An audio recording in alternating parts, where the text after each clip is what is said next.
Bonjour, je m'appelle Margalida Capellà. Maintenant, je vais vous lire en català en traducció de Bàrbara Mates, Psique e Cupido.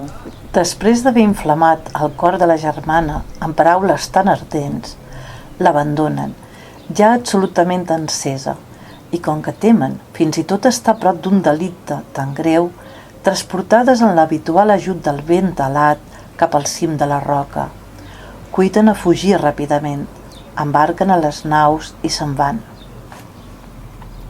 Però sí que, quan queda sola, encara que no està pas sola, perquè la tormenten les fúries enemigues, vacil·la en la seva tristor d'una manera semblant a les ones del mar.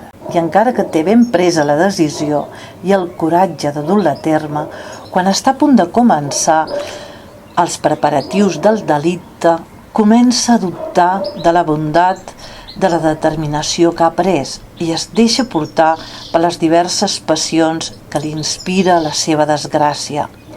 S'apressa i s'atura, s'encoratja i s'espanta, es desespera i s'enfada i, en el súmmum de la contradicció, en un mateix cos odia la bèstia i estima el marit.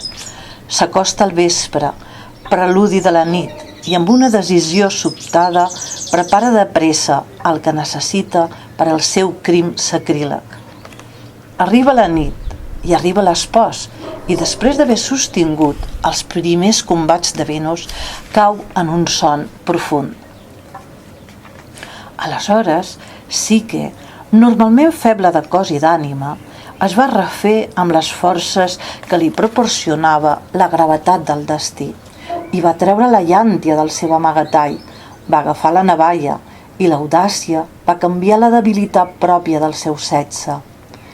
Però, quan la intimitat dels llits s'il·luminà amb l'ajut de la llàntia, va veure l'animal més tendre i més dolç de totes les feres. El mateix déu Cupido en persona, gentil com ell sol, dormint gentilment.